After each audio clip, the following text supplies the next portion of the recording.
중요한 거는 역사적 배경은 저희들이 뭐 지리라든지 뭐 그런 좀 상세한 걸 해야 되는데요. 그건 좀 나중에 또 필요할 때 하고, 이제 이번 시간에는 이제 그 당시에 그 이스라엘 사람들이 보았을 때 어떤 책들을 이제 보았고 어떤 게 영향을 미쳤고, 지금에 와서 연구할 때에, 이 당시를 연구할 때에 어떤 걸 인용해서 보느냐, 사람들이, 지금 학자들이요.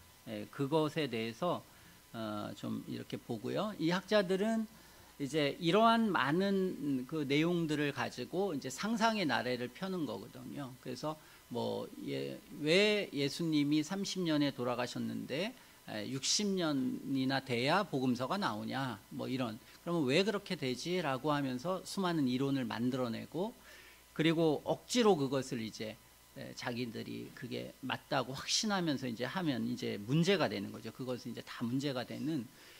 그래서 이제 성경이 아무것도 아니잖아요, 사실은요. 이거 다 유추해 봤더니 이렇게 그 뭐 당연히 구전으로 있었을 거고, 그리고 다 이 구전으로 전응했고, 뭐 어떤 그 SBS에서 TV 나오는 거 제가 봤더니만 거기에는 그 저기 유대인 학자가, 유대인들은 창세기부터 막 이렇게 그 히브리어로 노래를 부르면서 하더라고요. 그래서 노래로 다 암송했다는 거예요. 그러니까 얘네들 암송력이 굉장히 좋고, 그렇기 때문에 기억했을 거라. 말도 안 되잖아요, 저희들이. 그렇죠? 그런 말도 안 되는 얘기를 만약에 그 사람 말이 맞다고 한다면, 그러면 작은 문제가 아니라 큰 문제가 생기잖아요. 그렇죠? 그러면 성경이 영감된 하나님의 말씀이 아니네, 그들의 기억이 틀리면 틀린 거네, 성경은. 이런 문제들이 생기잖아요. 그렇죠? 그러니까 그런 문제들이 생길 수 있는 여지가, 그런 상상력 안에 여러 가지가 들어간다면, 그거는 별거 아닌 것 같은데 그 이후에 막 그렇게 들어가는 거죠. 그래서 이제 그런 문제들이 있을 수 있는데, 이제 그러기 위해서 저희들은 이제 성경이 있지만 이들이 어떤 자료를 사용하느냐, 요걸 저희들이 보면 될 것 같고요. 그리고 자료들이 뭐 어마어마하게 많지 않기 때문에요, 마음 먹으면 다 볼 수 있어요. 저희들이 마음 먹으면 못 볼 수는 없는, 아예 못 볼 만한 그런 것은 아니에요. 근데 그러니까 이제 어떤 좀 이런 사명감을 가진 사람들은, 보수적인 사람들은 이런 일들을 좀 하면 좋죠. 이런 것들을 해서 뭐 좀 헬라어나 히브리어도 좀 하고, 그 다음에 그 당시의 역사 1세기에 그런 것들을 해서 이제 좀 자유주의자들과 다른 보수적인 그런 좋은 성경 개론이나 이런 걸 만들어내면은 좋은데요. 근데 그게 왜 안 되냐면, 그게 이제 아무런 그 밥줄이 안 돼요. 그러니까 이미 있는 거를 더 잘하는 건 아무런 가치가 없잖아요, 학계에서는요. 학계가 원하는 건 뭐냐면 새로운 거, 지금까지 없었던 어떤 거, 이런 거거든요. 그거는 이제 모든 성경을 떠난 모든 학계들은 그럴 수 있어요. 그러지만 우리는 성경은 다르잖아요. 성경은 해 아래 새 것이 없고 이미 있는 거를 다시 재발견하고 재하고 이게 중요해요, 저희는. 그렇죠? 그게 중요한 거지, 새로운 거 알고 싶지도 않고 알 필요도 없어요. 전혀 필요 없는 일이에요. 이미 기독교 2000년 역사상 우리가 다뤄볼 수 있는 모든 주해, 모든 거 다 있어요. 내가 무언가를 새롭게 했다, 이거 다 거짓말이에요. 그 사람들은 교만일 뿐이에요. 전부 다 뭐 인간이 할 수 있는 모든 아름답고 위대하게 성경을 하는 뭐 조직신학서부터 성경신학서부터 정말 했어요. 그러니까 이제 그걸 연구하는 사람들은 그 사람보다 잘 못해요. 그리고 그러다 보니까 이제 그런 학계가 글로 안 가고 자꾸 새로운 거, 쓸데없는 거, 그렇죠? 그래서 뭐 외국인들 여기 와가지고 이렇게 세미나 하는 거 제가 들으면, 야, 저런 쓸데없는 걸 가지고 저런 무슨 뭐 에드워드의 뭐 칭의가 무슨 가톨릭과 어떤 관계가 있고 뭐 이런 게 있고 뭐 논문이 뭐 수도 없이 나오고 아무런 쓸데가 없어요. 그게 무슨 쓸데가 있어요? 칭의라고 하는 개념 자체는 칭의의 개념에 달려 있는 게 아니라 뭐에 달려 있어요? 저희들이 그것은 인간의 원죄를 어떻게 보냐, 인간을 어떻게 바라보느냐에 따라서 칭의가 결정돼요. 그러니까 그러니까 인간이 그렇게 선하지 않다고 선하다고 약간이라도 보는 사람은 칭의가 당연히 흔들리겠죠. 하나님의 은혜로 구원받는다는 게 흔들려요. 그러니까 하나님의 은혜를 강조하는 사람은 인간이 얼마나 부패하고 죄악되었다라고 하는 것을 철저히 말하는 사람은 그 사람의 칭의는 맞게 돼 있어요. 그러나 그것이 불분명하면 칭의는 잘못된 거죠. 그렇죠? 당연히 그렇겠죠. 그러니까 이제 백스터에 대해서 되게 이제 좀 그의 칭의관이 불분명하고 뭐 이렇다고 했는데도 불구하고 지금 백스터 책이 다 이렇게 나오잖아요. 그럼 백스터만큼 인간의 부패와 타락에 대해서 깊이 본 사람이 없거든요. 그러니까 그를 신율법주의자로 본다는 것은 이 사람들의 이해가 부족한 거예요. 그러니까 다시 말해서 그의 칭의관이 불분명한 게 아니라 이 사람이 좀 엄격했던 거죠. 자기가 구원받고 구원받은 사람의 삶이 무엇인가를 우리는 이렇게 성경을 통해서 청교도들은 했는데 그 여러 가지가 에드워드 같은 경우에 성향으로 12가지를 말했다면 이 사람은 너무 구체성을 가지고 한 거예요. 그러면 문제는 뭐냐면요. 사실 시대마다 신앙인의 그 어떤 율법을 순종하는 정도가 동일하겠어요? 당연히 다르죠. 당연히 다를 수밖에 없어요. 그러나 큰 차이는 하지 않지만 부분적인 차이는 있을 수밖에 없잖아요. 은혜로운 세대가 있고 덜 은혜로운 세대가 있단 말이에요. 그러니까 모든 주변이 아주 경건한 시대 속에 있으면 아무래도 그 삶은 훨씬 더 정제되어 있는 삶이 있겠죠.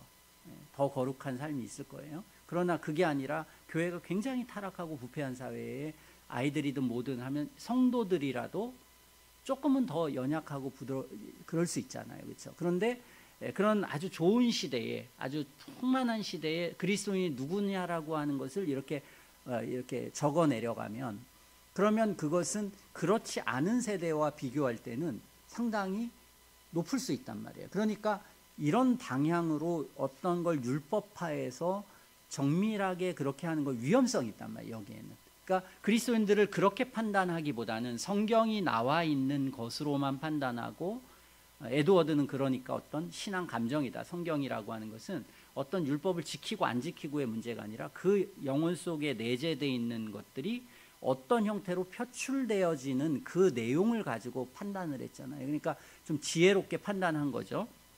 그런 의미에서 조금 엄격했기 때문에 신율주의라는 이름을 붙인 거지, 정통신학에서 그 사람이 벗어난 건 아니거든요. 그런데 전부 다들 신앙의 원리와 내용을 알면서 판단하는 게 아니니까요. 그게 아니라 그냥 이렇게 들은 거, 이렇게 아는 지식, 자신이 충분히 이해하지 못한 걸 가지고 이렇게 저렇게 말하다 보니까 이제 엉망이 되는 거죠. 엉망이 되는 거니까 이제 저희가 알아도 선명하고 분명하게 잘 이해하지 않으면 뭐든지 좀 어렵다는 것을 이해하고, 모르는 걸 모른다고 말하는 게 중요한 거다. 이거는 우리가 삶에 있어서도요. 자, 유대 성경이요. 그때 히브리 성경이 있었어요. 그 당시에. 그러면 해당에서는 히브리 성경 사용했을 거라고 보고요. 경건한 사람들은 히브리어로 대화하려고 했고, 이 언어를 계속 유지하려고 꽤 노력을 굉장히 했을 거라고 저는 그렇게 봐요. 그게 당연하겠죠. 그래서 구약 성경은 주전 21세기에서 주전 4세기에 쓰여졌죠. 성경은 이제 모세오경에서 말라기까지가요. 그래서 우리까지 왔는데 무호한 원문은 지금 찾을 수가 없어요. 너무 오래되고 뭐 여러 가지 이유 때문에 찾을 수가 없어요. 오래된 사본도 1000년 후예요. 그러니까 기독교 시작, 지금으로부터 1000년, 예수님이 탄생한 후에 1000년에 이제 가장 오래된 히브리어 사본이에요. 거의 대부분 히브리어 쓰고 일부만 아람어로 쓰였으니까요. 히브리어 사본은 서기관들에 의해서 작업되었고 성전이나 회당에서 보존되었던 것으로 보여요. 그래서 이건 이제 서기관들이 쓰고 보존된 거죠. 마지막 구약 성경이 주전 4세기, 그 다음에 그 외 모든 성경은 보존되고 성전이나 회당에서 읽혀지고 교육되었어요. 그렇죠? 그러니까 멀리 있는 사람들은 성전에서 할 수 없잖아요. 이제 나중에 이제 회당이 나오니까요. 거기서 보고 주유 70년 예루살렘이 멸망하고 성전이 이제 파괴가 돼요. 그러니까 얌리아 회의가 있어요. 이 사람들이 전부 다들 살아남은 바리새파가 이제 유대교를 재건하려고 하는 거예요. 성전도 없으니까 새로운 유대교를 재건하려고 구성했던 종교 회의 중 하나예요. 이게요, 얌리아 회의라는 게. 여기서 이제 우리는 기독교와 다르다 이걸 단절하고요, 경전의 정경 범위를 규정하는 의견을 내려요. 그래서 외경과 정경을 나눠요 이때. 그래서 이제 이들이 정경이 남아 있는 거예요. 그래서 히브리 정경의 목록을 확정하게 되는 거죠. 주전 200에서 300년 사이에 70인경이 번역된 것으로 보아서 이때 정경 목록은 확정된 거죠. 90년에 확정되고 훨씬 전에 확정된 거예요. 그렇죠? 왜냐하면 뭐 90년대 확정됐다는 것은 그 전에 이미 다 쓰여졌고, 그 다음에 70인경은 300년 전에 이미 번역이 됐다면 200~300년 전에, 그 헬라어로요. 70인경은 헬라어 성경이니까요. 자, 그러면 우리는 그 당시는 이런 히브리어 성경이 회당에서 읽혀지고 가르쳐졌고, 또 성전에도 당연히 히브리어의 총 모든 사본이 전부 다 그 안에 이제 뭐 성전 밑이든 어디든 이게 전부 다 이제 있었겠죠. 있고 회당에 막 다 각자 사본들이 있었고, 또 그 아람어 이제 그 사본도 있었을 거라고 보고요. 왜냐하면 아람의 지배를 당하고 있으니까요. 자, 현존하는 사본 중에 최고의 사본이 알레포 사본이라고요. 이게 10세기경에 완성된 것으로 추정돼요. 히브리어 성경은 전문이 다 기록되어 있는데요, 유대인과 아랍의 소요 사태로 해서 훼손이 돼버렸어요. 안타깝게. 그래서 완성본이 없어요. 그리고 이제 레닌그라드 사본인데요, 이 알레포 사본만큼 중요한 사본인데 1800년경에 카이로에서 이게 제작이 돼요. 근데 왜 레닌그라드냐면 러시아의 상트페테부르크라는 도서관에 소장돼 있어가지고, 그래서 그냥 레닌그라드, 그 러시아니까요. 옛날 구소련 시대는 그게 그 레닌그라드예요. 그 지역 이름이. 그래서 이제 요 두 사본이 팔레스타인 티베리아스에서 살던 유명한 필사자 가문인 벤 아쉐르 집안이에요. 벤 아쉐르라고 하는 그 집안을 이 사람들이 이것을 이렇게 남겨둔 거예요. 이걸 필사한 사람들이에요. 이 두 사본은 맛소라 사본이라고 불리어요. 왜냐하면 이 사람들을 맛소라 학자라고 불러요. 그래서 우리는 이 사람들의 본문의 형태를 모범 코덱스로 여겨요. 코덱스는 저번 때 말씀한 것처럼 이렇게 두루마리 형태가 아니라 책 형태로 이렇게 엮어 놓은 거예요. 자, 대부분의 현대 히브리어 성경은 이 레닌그라드 사본에 기반을 두고 있어요. 그러니까 레닌그라드 사본이라고 하는 사본을 가지고 우리가 지금 영어든 뭐든 다 이걸 번역하고 있는 거예요. 성경 본문을 정확하게 전달하기 위한 필사 작업은 서기관들이 담당했는데요, 대략 주 5세기부터는 이 유대인들이에요. 이 사람들이요. 맛소라 학파가 그 일을 담당했어요. 맛소라는 히브리어로 전통이란 뜻인데, 이처럼 권위 있는 전통에 의거해서 원문을 전달했던 서기관들을 맛소라 학파라고 해요. 그 중에서도 티베리아스의 맛소라 학파가 가장 유력했고, 이 벤 아쉐르 가문이 몇 가지 원형이 되는 사본들과의 관련성 때문에 가장 명성이 높은 사람들이에요. 이들이 하나의 큰 작업을 하나 했는데요, 어제 말씀드렸듯이 모음을 붙였어요. 그러니까 히브리어는 모음이 없이도 뜻이 다 통하고, 모음만 보면은 그 사람들이 이제 말을 할 수가 있었던 거죠. 이렇게 생각한다는 것은 이 제사장 가문이나 어떤 가문들은 히브리어에 대한 언어를 했다는 거잖아요. 그때까지 9세기 10세기까지. 그러니까 이 언어를 계속해서 지금도 하잖아요. 하는 것처럼 이렇게 잘 보존했던 거죠. 그런데 이제 이 언어 자체가를 가지고 보존하기 위해서 이제 그 모음을 붙인 거죠. 그래서 모음을 붙이는 작업을 했고 악센트 작업을 했어요.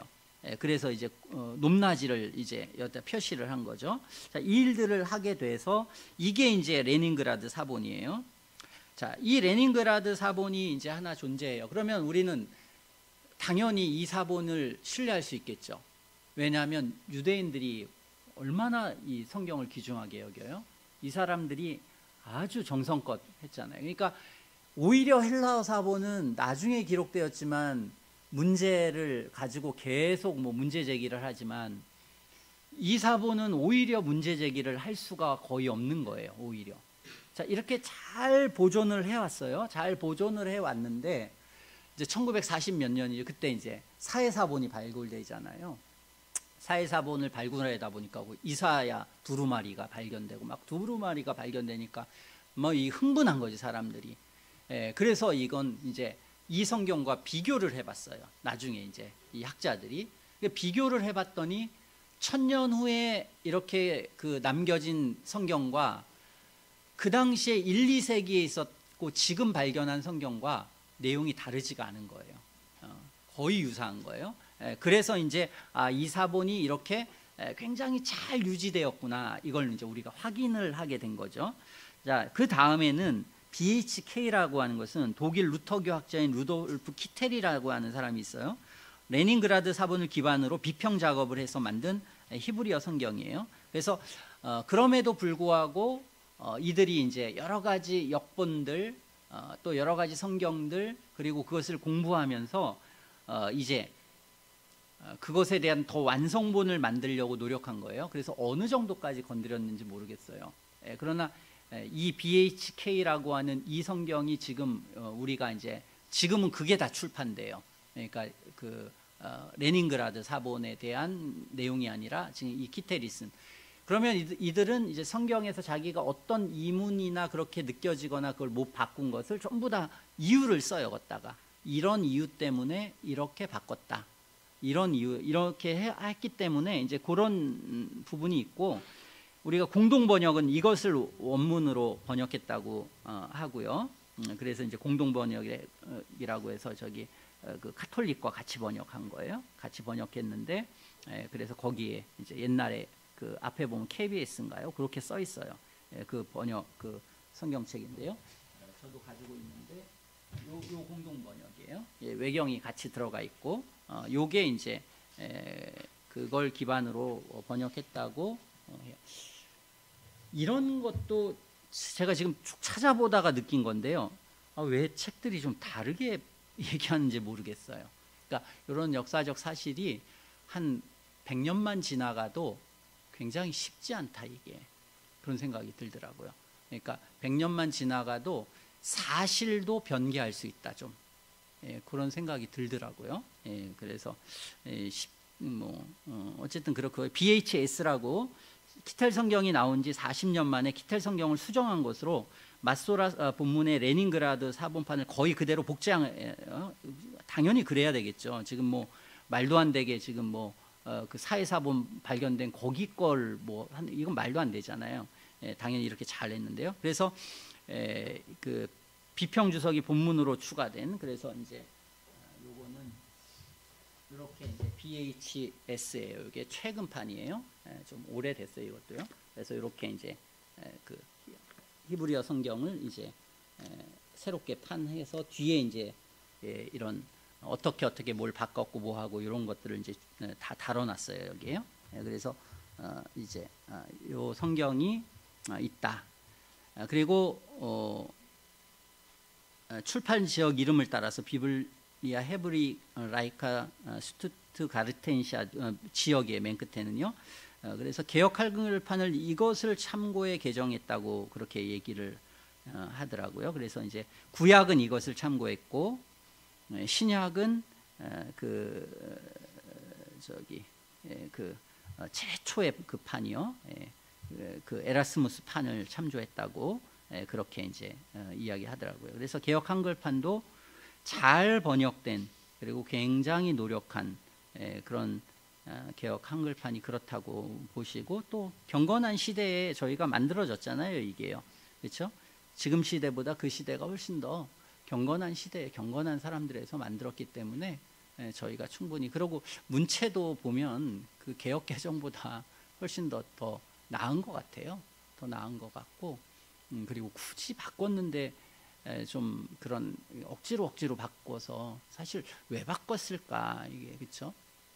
괜히 판권이 다 돼가지고 그냥 돈 벌려고 바꾼 거 아닌가, 그런 생각이 들어요. 근데 어쨌든 간에 그렇다고 해서 저희가 개역 개정을 굳이 안 쓸 필요는 없어요. 그냥 써도 큰 관계는 없는데, 근데 뭐 돈 아깝게 굳이 그걸 지금 바꿔서 그 개역 개정으로 뭐 이제 저희가 쓰는 성경이 없어져요. 좀 이상한 사람들이 있는데 개역 개정하니까 뭐 그 TV 저기 SBS 잠깐 그 나와서 한번 봤더니만 그 과거의 성경들을 전부 다 땅에 파묻더라고요. 그런 일들을 하더라고요. 이유는 뭔지 모르겠는데 뭐 모자까지 이상하게 쓰고 막 해가지고 파묻는데요. 그래가지고 지금은 이제 이전 성경이나 이런 것들이 다 안 남아 있는 건데요. 그럴 필요가 없죠. 당연히 저희는 집에다가 한글판 개역 한글도 갖다 놓고 개역 개정도 갖다 놓고 여러 가지 판이 다 있으면 좋죠. 그러면서 지금 전체가 사용하는 개역 개정을 같이 사용하고, 근데 개역 개정할 때 우리가 같이 예배 드린다고 해서 변화가 별로 없잖아요. 거의 똑같거든요. 그러니까 뭐 개역 개정을 사용하든 개역 한글을 사용하든 그건 큰 문제가 되진 않아서 그렇게 생각하시면 될 것 같습니다. 어쨌든 이게 이제 그 히브리인 유대인도 받아들이고 기독교인도 받아들이는 거예요. 이거는요. 그러니까 유대교가 잘 보존해 준 거예요. 이것은 보존했기 때문에 우리가 받아들이고요. 70인역이요. 신약 성경 시대의 유대 백성들은 매우 넓은 지역에 분산되어 있어서 이 시기에 로마 제국 150개 이상의 도시에 회당이 있었어요. 어마어마하게 있었죠. 150개니까요. 그러니까 지금의 교회 형태처럼 많이 있었어요. 몇 세기 동안 유대인들은 애굽에서 살았는데 그들은 그 지역의 언어인 헬라어를 지금 사용을 하게 되었을 거라는 게 당연하고요. 주전 3세기와 2세기 알렉산드리아에 살았던 유대인 대부분이 히브리어를 이해하지를 못하는 거죠. 이제 왜냐하면 외국으로 갔죠. 헬라 문화에 있죠. 그러니까 어른들 위에는 자식들은 못하는 거예요. 그러니까 이제 성경을 번역할 필요가 있었죠. 그래서 70인경이 제작되게 되는데요. 기원에 대한 설명이 주전 170년경에 살았던 한 무명 유대인의 작품인 아리스테아스의 편지라고 하는, 거기에 이제 이게 기원이 나타나는데요. 애굽 프톨레미 궁중의 관리로 추정되는 아리스테아스가 자신의 형제 필로크라테스에게 보내는 그 편지는 어떻게 해서 애굽의 왕이 히브리 율법의 번역을 원하고 그리하여 아리스테아스를 예루살렘에 보내 학문이 뛰어난 숙련된 번역가들을 데려오게 하였는지를 말해준다. 그는 72명의 학자들을 데리고 돌아왔고 그들은 파로스 섬에서 72일 동안 작업함으로 헬라어 역본을 만들어내게 되었다 했는데요. 어쨌든 이건 전설 같은 일이니까요. 70이면 72일 날 이거는 불가능했을 것 같은데요. 어쨌든 이거에 대한 건 우리가 남아있는 건 그것밖에 없으니까요. 그들의 숫자를 따라서 70인경, 왜냐하면 72 쓰려면 2자가 또 붙어야 되니까 엄청 길어지니까 70인경이라고 한 것 같아요. 전설의 요지는 주전 3세기 중반 프톨레미 2세가 통치하는 동안 애굽에 있는 유대인들을 위해 성경이 헬라어로 번역되었다는 것이다. 나중에 정경으로 인정된 책보다 더 많은 책들이 번역되었는데요. 외경이 거기 붙어 있어요. 이게 이제 문제가 된 거죠, 이제. 그래서 이 70인경을 사용하는 시대잖아요, 그 시대가. 그러다 보니까 이 카톨릭은 외경을 넣어버린 거고, 제롬도 외경을 그 안에 넣었어요. 그러나 이 유대인 성경엔 외경이 외경이고 성경으로 정경으로 인정 안 되고 기독교 모든 사람들이 그렇게 인정을 안 하는 그런 상황이 저희가 있으니까 저희도 이제 그렇게 판단하고 있고 그렇게 이제 생각을 해야겠죠. 어쨌든 외경이라는 게 있고 나중에 보면 위경이라고 하는 게 있는데요. 어쨌든 그 부분에 대해서 이게 이제 예수님이 보신 성경이라고 우리는 생각하는 거고, 그 다음에 그 당시에 예수님 이후에도 전부 다 이 교부들도 다 이 헬라어 성경을 보고 헬라어로 말하고 헬라어로 하거든요. 그러니까 이제 당연히 이 헬라어 성경은 굉장히 중요하고, 제가 확인은 못했는데 당연한 거라고 알아가지고 확인을 못했거든요. 근데 당연히 지금 헬라어 성경 70인경에 대한 사본이 남아 있겠죠. 그렇겠죠. 그 사본을 다시 하고 다시 하고요. 그래서 제가 알고 있는 거는 그렇게 알고 있는데 갑자기 이걸 하다 보니까 70인경이 확실히 남아있지. 왜냐하면 70인경에 대한 인용에 대한 그런 것들을 많이 하질 않아서요. 당연히 70인경은 굉장한 일이잖아요. 그리고 지금 히브리 성경이 남아있으면 이 두 성경은 원본을 알 수 있는 가장 확실한 거잖아요. 그렇죠? 이 두 가지를 서로 대조해 보면 그러면 이제 원본하고 거의 가까운, 우리는 확실한 것들을 두 가지를 가지고 있기 때문에 그렇게 대조해서 성경을 만들고, 그래서 별 다른 게 없기 때문에 지금 마소라 사본을 우리가 그 공인 사본처럼 여기고 하는 거겠죠. 탈굼은 이제 그 아람어였으니 페르시아의 지배를 받고 이 탈굼은 했으니까 탈굼은 어제 말씀드렸죠 완전한 번역이 아니에요.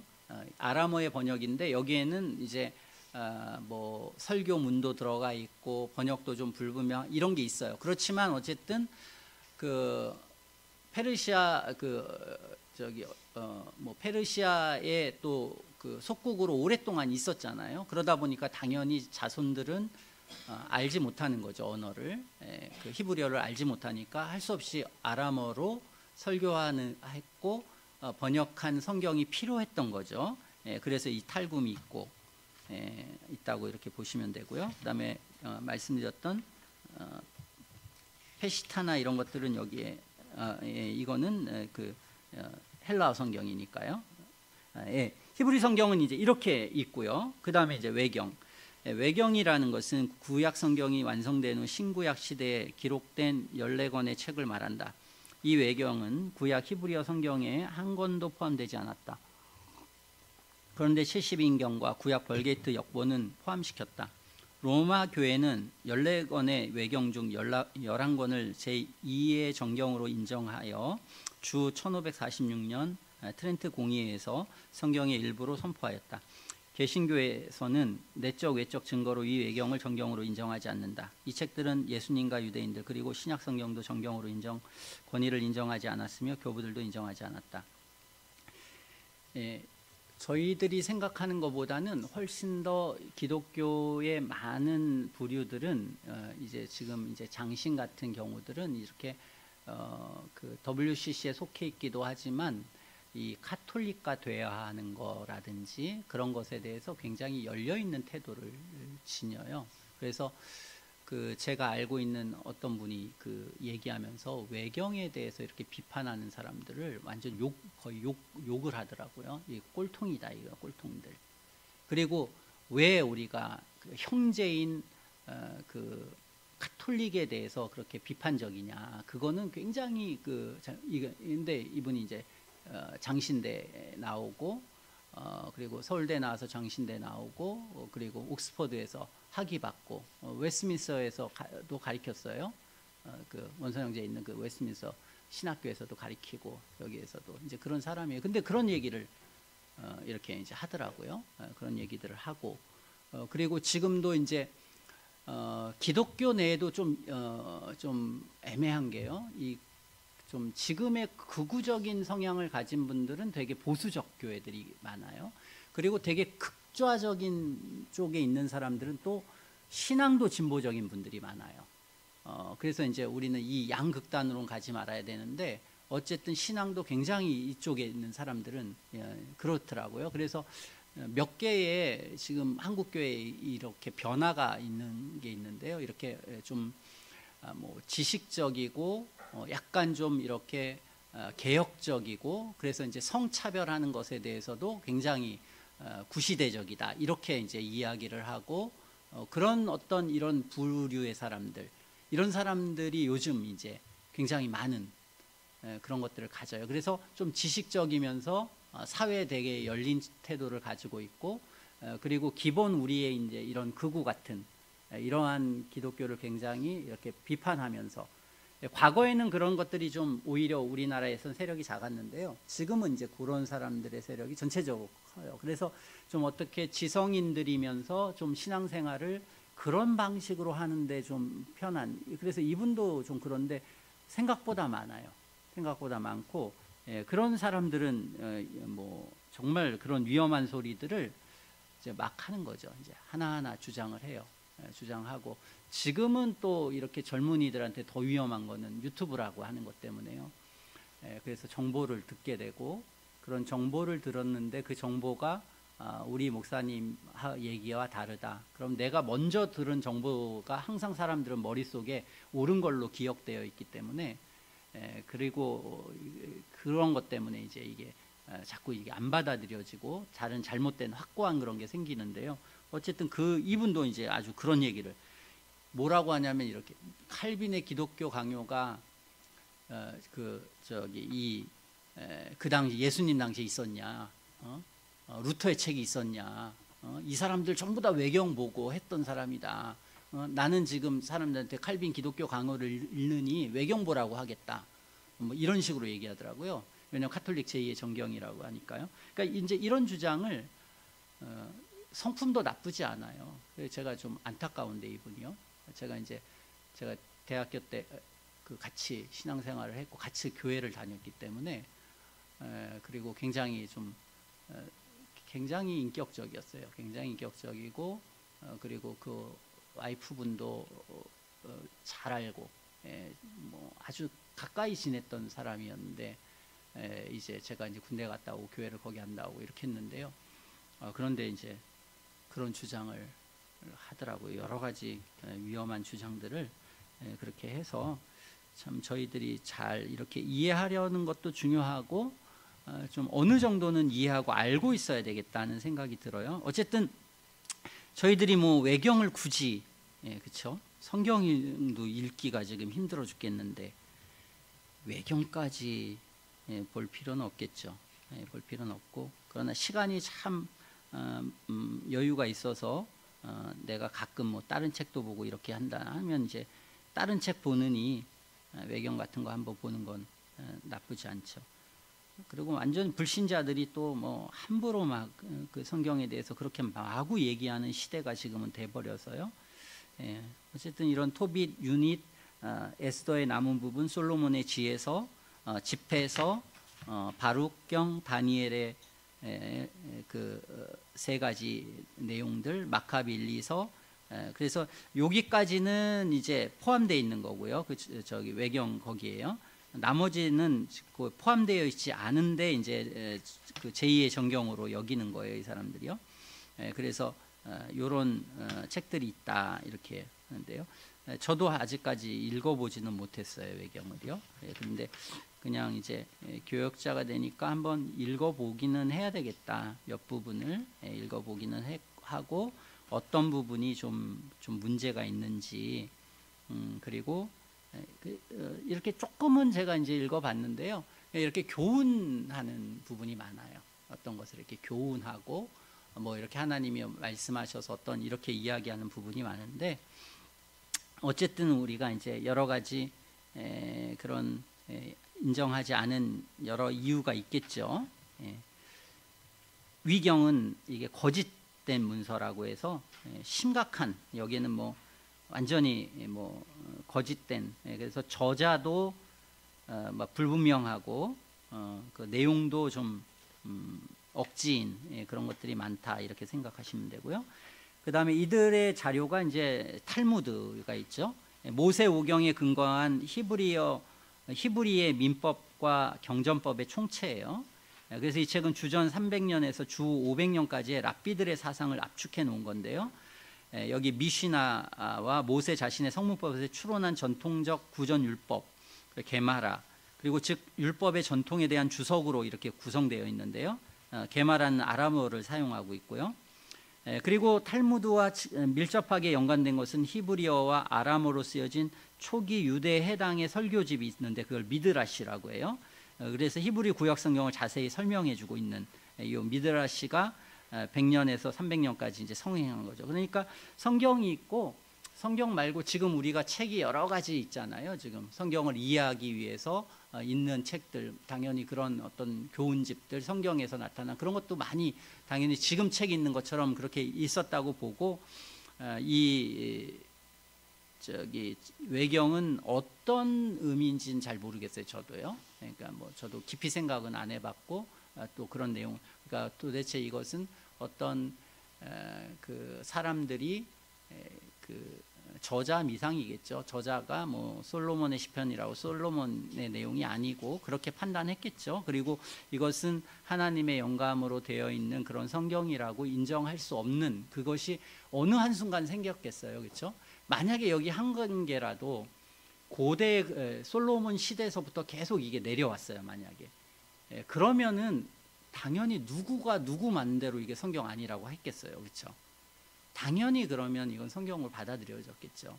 그러니까 이들이 성경으로 받아들이고 안 받아들여지는 게 지금 사람이 뭐 함부로 이게 뭐 어떤 인간적인 면이 있고 뭐가 있고 정경인데 이 사람들의 뭐 오류가 있고 사람 그런 내용이 아니거든요. 이제 그렇게 이 사람들은 추론해 나가니까 엉망진창이 되는 거예요. 저희는 그렇게 추론하지 않고 성경은 이미 하나님의 영감으로 되어 있었거든요. 그러니까 영감으로 되어 있기 때문에 그 저자가 확실하고 그것을 읽는 사람이 어마어마한 감화를 받았고 그래서 모든 사람이 성경으로 다 인정하고 있었던 거거든요. 모세오경은. 그러니까 그 성경으로 이미 그 자체의 빛이 있었던 걸 하나하나 기록하고 그걸 남겨두고 또 사본을 만들고 또 사본을 만들어놨던 이것이 애매모호한 형태로 되었을 거다. 그거는 정말 생각할 수 없죠. 그것이 그만큼 분명하게 내려왔기 때문에 그러기 때문에 이 제2의 정경이 히브리 성경에 포함되지 않아서 정확히 나눠졌겠죠. 그렇게 해야지 그게 아니라 뭐 지금에 와서 뭐 이게 외경이 왜 안 됐고 뭐가 됐고 이걸 지금 사람들이 어떻게 판단하겠어요. 판단 불가거든요 사실은. 그러니까 그렇게 저희들은 이걸 정리하고 어쩔 수 없이 그 역사 속에 사신 분들 거룩한 하나님의 사람들 그리고 그걸 하나님이 섭리하셨다고 봐야지 그 섭리 모두를 무시하고 내가 지금 그 주관자가 되고 판단자가 되어서 판단할 수 있을까요? 이거는 우리의 신앙을 정말 어떤 그 저 바다에다 던져 놓는 거나 마찬가지거든요. 거기에서 이제 인간의 지혜로 옳다라고 생각하고 가장 수준 있는 지금에 있는 사람들의 얘기를 하나하나 찾아가야 돼요. 그럼 이게 가능하겠어요? 우리는 그렇게 안 되고 그 하나님의 섭리를 믿어야죠. 하나님의 섭리를 믿고 하나님이 정경과 외경 그리고 하나님의 성경들을 만들어 놓고 그리고 그것을 했고 상당히 많은 또 경건한 학자들이 그것을 왜냐하면 이미 성경으로 우리가 받아들였으니까 굉장히 그걸 잘 보존했다라고 하는 것이 또 여러 가지 발견들을 통해서 확인이 되잖아요. 그러면 우리는 충분히 그것을 해야 되는데 인간의 욕심이 과해가지고 인간이 이전에 만들어 놓은 뭔가를 다시 뭔가를 자꾸 해하려고 하는 그게 필요할까요? 우리가 그런 작업 학자들이 그러니까 학자들이 저는 너무 마음이 안다는 게 정말 책을 읽으면요 책을 읽을 게 없어요. 신약 개론을 읽으면요 너무 쓸데없는 얘기를 많이 읽어야 돼요. 우리는 알고 싶은 게 성경 본문을 알고 싶잖아요. 이 성경이 어떤 뜻이고 내용이 어떤 뜻인지. 근데 지금은 막 학자들이 한 얘기가 아니니까 너무 많아요. 그러니까 그런 쓰레기 책들이 너무 많은 거예요. 그러니까 그 쓰레기 중에 보화를 찾으려면 너무 힘든 거예요. 오히려 힘들어요. 그래서 그렇게 되는 이게 학문이 이런 식으로 세상 학문은 발전하는 건 괜찮지만 기독교 학문은 필요가 없다. 이건 아무 필요가 없다. 우리는 잘된 성경을 끊임없이 새롭게 그리고 훌륭한 그런 하나님의 사람들하고 내가 자신 없거나 원전을 보지 않았거나 내가 그냥 부족하고 연약한 사람이면 책 내지 말아야 돼요. 무조건. 그렇죠? 이건 예수님의 말씀을 가지고 밥 벌어먹고 살려고 하는 거예요. 거저 줬으니 거저 저기 하라고 하는 주님의 말씀을 가지고 이용해 가지고 유튜브하고 뭐하고 이렇게 하는 건 정말 위험한 일이죠. 그리고 내가 한 말에 의해서 어떤 사람의 어마어마한 영향을 주는 건데 이것을 함부로 그냥 이렇게 누군가가 다 할 수 있다라고 하는 것은 지금 이게 굉장히 맞지 않는 일이에요. 사실은 굉장히 위험한 일이고 또 그런 것에 의해서 해서는 안 되는 그런 거죠. 그렇죠? 왜냐하면 하나님께서 또 목사와 교사로 주셔서 어떤 원리와 원칙을 주셨잖아요. 그 이유는 사람이 거듭난 사람이 뭘 해도 성경에 관계 모든 걸 해야 된다. 그 사람이. 그리고 그 사람에게 교회가 직분을 줘서 그래서 해야 될 만한 그런 고귀한 일이고 오류가 있어서는 안 되고 막 해서는 안 되는 굉장히 그거는 심사숙고해야 되는 그런 일들이라고 우리는 이제 여겨야죠. 근데 그러지 않은 사람들이 신학교 가고 교수가 되고 뭐 하고 하니까 막 너무 많은 책들이 막 이게 하니까요. 그러니까 이제 의미가 없는 거죠. 그러니까 저희들도 자꾸 뭔가가 늘어나는 거죠. 할 일들이 늘어나고 그리고 그런 사회에 빠져 있으니까 또 그걸 대변하기 위해서 해야 되는 요세푸스라는 사람이요. 요세푸스 유대인으로 제사장 귀족 가문에서 태어났어요. 그 사람이 여러 책을 썼어요. 그래서 이제 이 유대 전쟁사를 아주 상세하게 썼어요. 그러니까 이 사람 책을 보면 그때의 모든 내용들을 그래도 가장 많이 알 수 있는데요. 근데 이제 자료들을 평가하는데 맨 끝에요. 첫 번째로 그의 저작이 나타나는 변증적이고, 이 사람은 이제 유대교를 변증하려고 했어요. 근데 이 사람이 이제 문제는 뭐냐면 전쟁에서 포로로 잡혀가고 이제는 민족을 배반하고 로마에 충실해요. 로마 사람에 충실해가지고 민족 배반자라고 다들 그렇게 여겨요, 유대인들은요. 그런데 이제 어쨌든 역사 자료는 이 사람의 자료가 제일 방대하고 그 당시의 역사를 가장 많이 볼 수 있는 그런 내용이라고 이렇게 보시면 되고요. 필로라고 하는 사람이 있고요. 여기 읽어보시면 되겠어요. 이 필로는 이제 헬라어판 창세기의 해설을 붙이고요. 몇 가지 이런 책들을 가지고 있어요. 전기적인 게 좀 있고, 유대인들에 대한 어떤 내용들이 좀 들어가 있고요. 묵시문학이라고 하는 문학이 있어요. 자, 묵시문학은 거기 한번 읽어볼게요. 하나님께서 역사를 통치하시고 이스라엘을 위한 특별한 섭리가 있다는 의식 가운데 포로 경험 이후에 삶과 미래에 대한 새로운 조망이 발흥되었는데, 이러한 국가적 위기 때 저자들은 신학적이고 문학적인 새로운 표현 수단을 찾았고 이것을 묵시문학 속에서 나타내었다. 묵시문학의 소망의 핵심은 모든 지상의 나라를 대체할 하나님 나라의 설립이었다 하면서 이제 이런 묵시문학이 있었다는 거예요. 자, 그냥 있었다 이러면 좋잖아요. 그런데 만약에 이걸 가지고 이게 계시록에 영향을 줬다 이렇게 말하면 어떻게 될까요? 너무 어려워지잖아요, 그렇죠? 그러니까 계시록에 영향을 줬는지 안 줬는지 아무도 모르는 얘기를 가지고 이걸 가지고 연관시키는. 그런데 요즘 이 묵시문학에 대해서 관심이 굉장히 많아요. 왜냐하면은 뭐 성경 가지고 더 할 게 없으니까 묵시문학의 내용을 해서 그걸 연관해서 그 묵시문학의 내용이 어떻게 계시록과 연관이 되었고 그 당시에 사람들이 이 재림이나 주님의 그런 것들 할 때 어떻게 이런 식으로 인간적으로 이제 한다는 거죠. 그래서 이제 묵시문학을 많이 연구해요. 그러니까 얼마나 이게 참 인간의 그 교만과 그런 게 얼마나 큰지 모르겠어요. 자, 이제는 기독교 서술이에요. 아까까지 이제 유대교고요. 기독교는 권위 있는 기독교 자료는 당연히 복음서, 그 다음에 우리가 있는 성경이죠. 이게 권위 있는 저술이고 그냥 이것이면 완벽해요. 하나님이 완벽한 우리가 신앙생활하는데 조금도 부족함이 없는 완전하고 완벽한 성경을 주셨어요. 모든 어떤 문화 또는 모든 어떤 지리 뭐 이런 것들이요 일반 사료보다 더 많이 나와 있어요, 성경에요. 그러니까 그거 믿으면 돼요. 그냥 그거 받아들이면 되고, 그걸 굳이 거기 간다고 해서 더 많이 알겠어요? 지금 이스라엘 간다고 해서 뭐 얼마큼 더 성경을 우리가 더 믿고 확신하고 저기 하겠어요? 신앙생활 바뀌겠어요? 없어요. 이 안에 훨씬 더 우리는 충분하게 주님은 하셨다 이렇게 생각을 해야 되고요. 이 자료를 우리는 받아들이고요. 여기도 외경복음서가 있어요. 종류가 한 50건가량이 되고 제목만 알려지고 단편만 남아있는 게 있고요. 2세기 이후에요. 어쨌든 이러한 외경복음서가 이런 것들이 있다. 그래가지고 막 이게 뭐 도마복음서가 있느니 뭐가 있느니 막 해가지고 흥분해서 얘기하잖아요, 사람들은요. 다 그런 내용들은 아니고 황당무계한 그런 내용들이 많이 들어가 있다 이렇게 보시고요. 기독교 자료를 볼 때도 역사가 요세푸스인데요. 많은 얘기는 안 하고요. 아주 간단하게 잠깐 얘기하는 내용들이 여기 들어가 있어요. 거기 보면 한편 이 무렵에 이 사람은 이제 기독교인은 아니에요. 유대교 사람이에요. 예수님이 등장했다. 그를 가리켜 인간이라고 해도 괜찮다면 그는 현자였다. 기사들을 행한 사람이고 사람들에게 진리를 기쁨으로 받게 하는 교사였기 때문이다. 그는 많은 유대인들과 헬라인들을 동반하고 다녔는데요. 그는 그리스도였다. 빌라도가 우리 유대인들 가운데 유력 인사들의 조언을 받아들여 그를 십자가에 처형한 뒤에도 그의 첫 추종자들은 그를 버리지 않았다. 이는 그가 제3일에 다시 살아나 그들에게 나타났기 때문이다. 이런 일들과 그에 관한 그 밖에 수많은 놀라운 일들에 관해서 선지자들이 이미 예언해 놓았다. 그 뒤로 오늘날까지 그리스도인들이라는 그 집단은 소멸되지 않고 있다.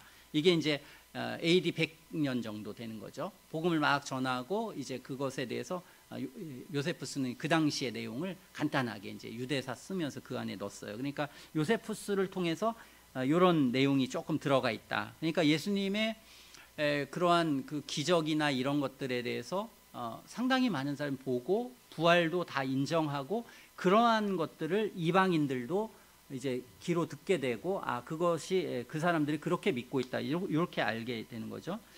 이교의 증언은 분량이 희박하고 내용도 좀 빈약해요. 그러니까 의외로 이교도는 이런 것들을 이교도 역사에 뭐 타키투스나 이런 사람들이 많이 안 써요. 그러니까 왜 그러느냐 이게 좀 어려운 건데요. 왜냐하면 이제 관심이 없는 거죠. 이것들은 전부 다 교부들은 이것들을 쓰지만, 그러니까 기독교 내에 있지만 이것들에 대한 반대하는 사람들의 책들이 생각보다는 많지 않다. 이런 것들이죠. 이 점은 그리스도의 생애와 사역이 그만큼 기원이 신기롭고 기간도 짧았다는 점으로 설명할 수 있다. 그리스도께서는 한적한 시골에서 교만한 그리스도인들과 로마인들이 경멸하던 백성 사이에서 활동하셨다. 이 교권에서 가장 오래된 증언은 아마도 철학자 마라라는 사람이 74년경에 세라피론에게 시리아로 보낸 편지에 기록되어 있는데요. 여기서 그는 그리스도를 소크라테스와 피타고라스에 비견하며 정당한 형벌을 받은 유대인들의 지혜로운 왕으로 일컬어요.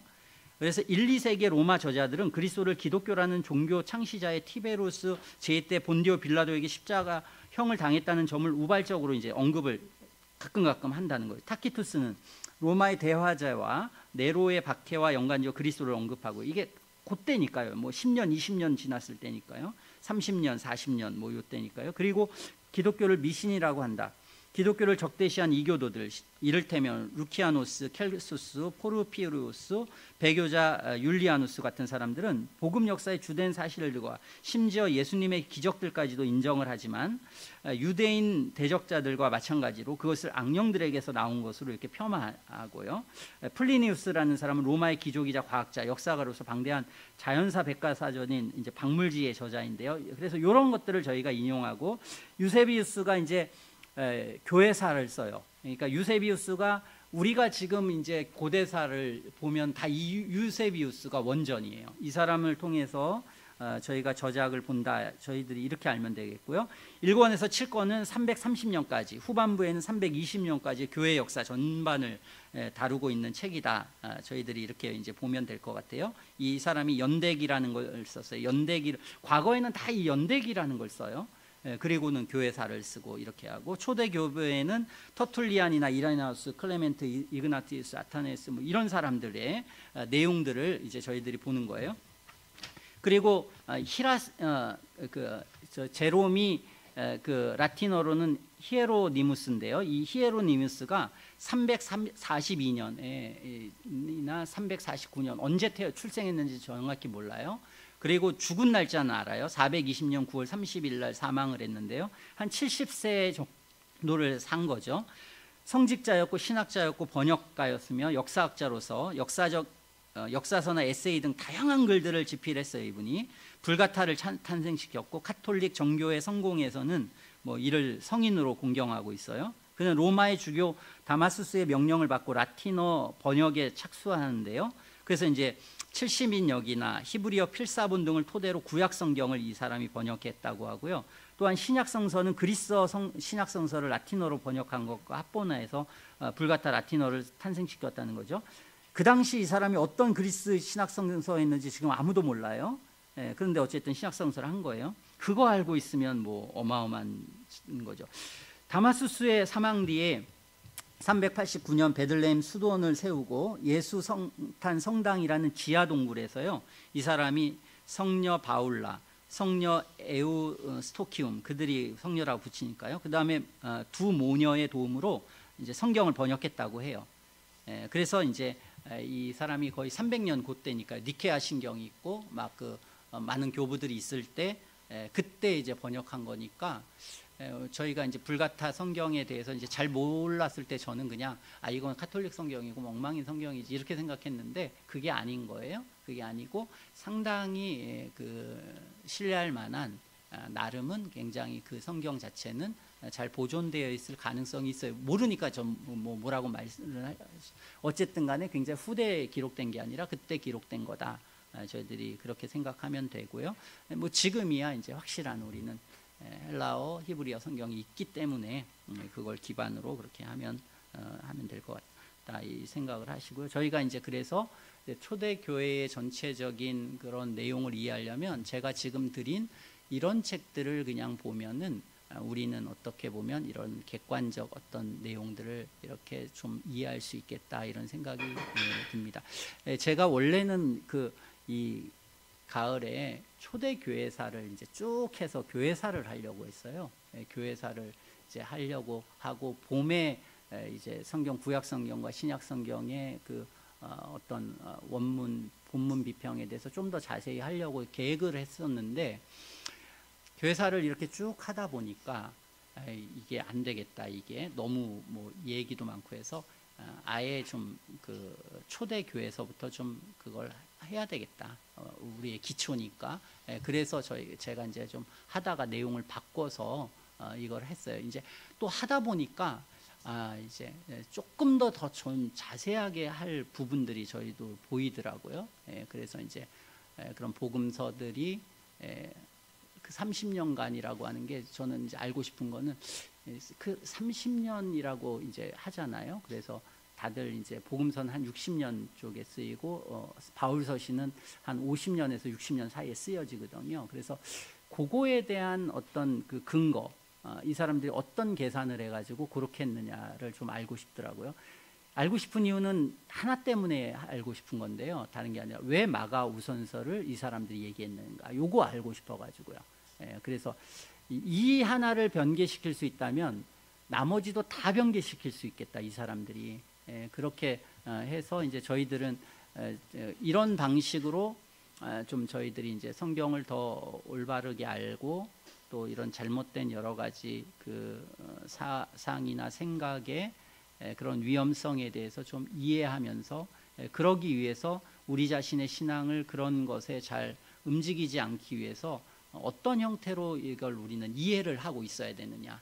그 기본적 원리가 중요하잖아요. 그렇죠? 아까 제가 얘기한 수많은 원리를 얘기했어도 뭔가 근거라는 게 조금씩이라도 들어가 있어야 뭐 사람들이 이걸 받아들일 때 그럴 수 있겠구나 하면서 뭔가를 찾아볼 수가 있거든요. 그러지 않으면 그냥 주장만에 넘치고 있기 때문에 그럴 수 있다는 거죠.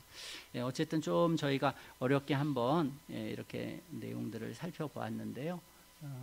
그냥 앞으로도 신앙생활하고 조금 더 성경을 이해하는데 도움이 되었으면 좋겠습니다. 기도하고 마치겠습니다.